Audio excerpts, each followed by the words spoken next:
That may be the greatest catch I've ever seen in my life. All right, guys, we have so much to talk about here. I mean, we have been waiting for this for a while now, seeing where James Harden is going to go, seeing what pieces are going to be moved. And this is one of the biggest days I can really remember for the past few years in the NBA. I mean, outside of Anthony Davis to the Lakers, what have we seen with this type of movement before? Let me know, guys, because this is monumental, and we definitely need to be changing our fantasy basketball rankings and our projections for these players involved.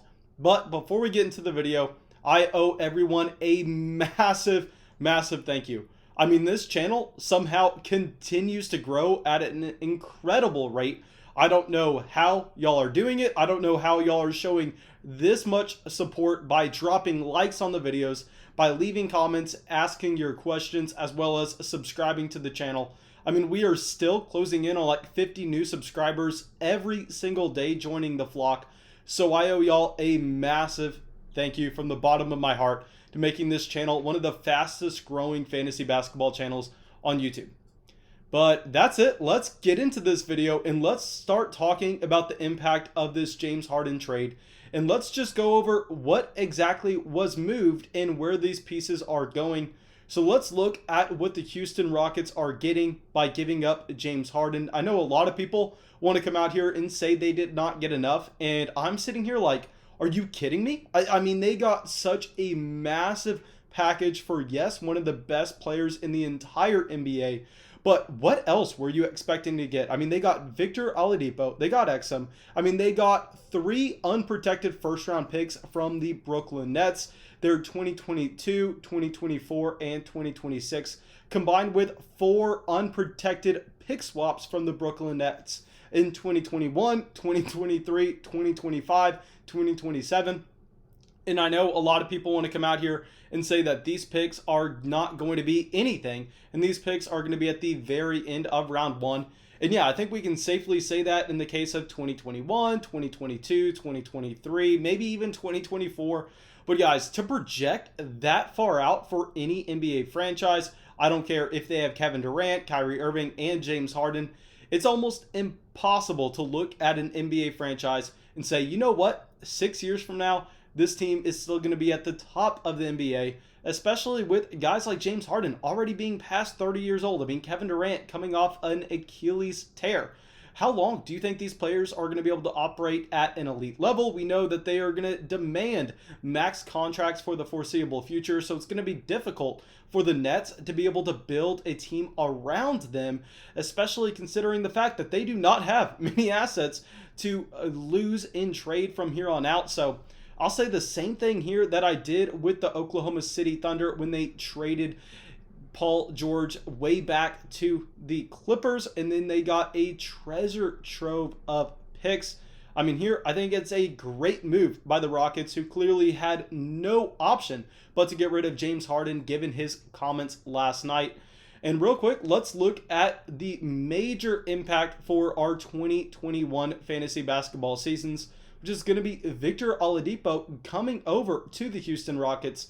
So far, Victor has been averaging 33 minutes, 20 points, 42% from the field, 36% from 3 in his 2021 season.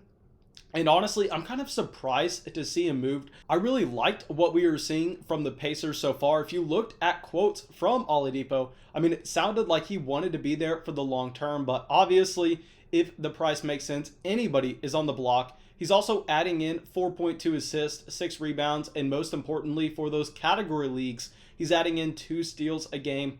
So Oladipo is definitely someone, in my opinion, that is going to be rising slightly for us. I know a lot of people want to look at this Houston Rockets rotation and go, you know what, they got John Ball. I mean, it's going to be hard for him to see an incredible usage rate in this team. But I'm going to be saying that I think we see the possessions jacked up. I think without James Harden on the court, we just see the ball spread around a little bit more with some more ball movement. And I think that is actually going to help some of these Houston Rockets players. Oladipo is still extremely young compared to where most people think he is, because it seems like he's been around the NBA forever now. But anyway, I actually do not mind the move from him from Indiana to Houston. Now let's go over and let's talk about James Harden. I mean, the Nets were only able to accrue James Harden, and that is it in this trade. I mean, I know a lot of people want to look at Harden, look at the clips of him during warmups, just look at him appearing to be possibly 250 pounds. I mean, he looks like a monster right now. I mean, last night we had the viral clip of the announcers before the game saying that James Harden definitely did not miss his pregame meal. And yeah, it looks bad. But I'll say a couple things here. I mean, we did not know that the NBA season was going to start this early on. So you can't blame James Harden for going out and enjoying his offseason, eating honey buns with little baby.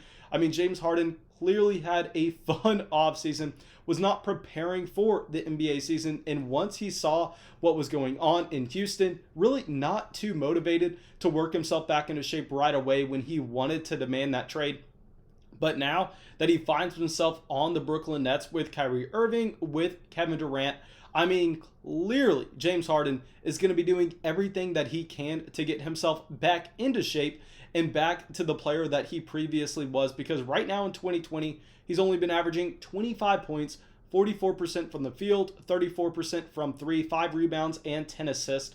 So I'll say it's going to be very, very interesting to see if James Harden can change his playing style, where he is not the guy every single possession lining up in an ISO, trying to make a move and then get that step back three, possibly get fouled as well. I mean, we are going to have to see him play a little bit more off ball. We are going to have to see him be willing to move the ball a little bit more outside of last minute dishes. So I think this team has so much upside, as well as James Harden in category leagues. I'll say clearly this hurts James Harden in any point leagues where you're not necessarily caring about efficiency. But in a category league, I still really like James Harden. I think the assist should be there, as well as the points. And with Kevin Durant and Kyrie Irving demanding so much attention from the defense, I think that James Harden should see some easier looks. Let's see if he's going to be a little bit more willing to shoot off the catch rather than off the dribble. And if that happens, we should see those efficiency numbers go up. And obviously, the free throws are going to be there regardless. Well, now, let's go over and let's look at our next team. And this is going to be the Indiana Pacers, who were able to get Karis LeVert in a second-round pick. And right now, LeVert has had a very impressive 2021 season. 28 minutes a game, 43% from the field, 35% from beyond the arc, 4.5 rebounds, 6 assists. I mean, with LeVert, clearly, in my opinion, this is going to be a good move for him if you are talking about a point league where you are wanting those raw numbers to be high, not necessarily caring too much about the efficiency of the player. I think that LeVert should easily see more usage in Indiana than he would have with both Kevin Durant and Kyrie Irving in Brooklyn. So yeah, LeVert, I like the move. Very solid player, especially if he can begin to knock down some more threes. Okay, so now our last team that we are going to have to talk about in this deal is going to be the Cleveland Cavaliers, who are able to get Jarrett Allen as their main piece in this deal. And Jarrett Allen right now, while yes, most people were arguing that he should have had a larger role in Brooklyn with what he was able to do. I'll say this as a quick side note as well. If y'all don't know, I am about to graduate from the University of Texas, where Jarrett Allen went to school. So I am a massive fanboy. But here, I mean, he was averaging 27 minutes already in Brooklyn, 11 points, clearly not going to be a scorer first. If we see this also with his efficiency, really does not want to take the shots, averaging 67% from the field, never going to be a player to jack up a three, but 10 rebounds, 2 assists. And this raises the question with Jarrett Allen going to Cleveland. What is going to happen to Andre Drummond? Are we going to see Drummond possibly on the move? I mean, he has had a very up and down season so far. Some games he looks unstoppable. Other games he really lets you down. But with Jarrett Allen, I mean, he is such a young, exciting player. I think that he is going to be the plan for this Cleveland Cavaliers team going forward alongside Colin Sexton. And I'm extremely excited to see how he fits in to this rotation. But overall, I'll say that I think that this trade is going to be most impactful for the Brooklyn Nets, obviously. And I just want to see what James Harden is going to be able to do in a different scheme. I want to see if he's going to be able to adapt a different playing style, playing a little bit more off ball. And if he can become a little bit more of a catch and shoot guy. Clearly, that's not going to ever be his specialty. Clearly, that's never going to be his main role in the rotation. But if he can just go that way a little bit and give some more space to Kyrie Irving and Kevin Durant, I think it's going to be a great thing overall. And remember, guys, just a season ago, Nikola Jokic started off extremely out of shape where he could barely move up and down the basketball court. He eventually played himself into shape. We see this at the same time with Luka.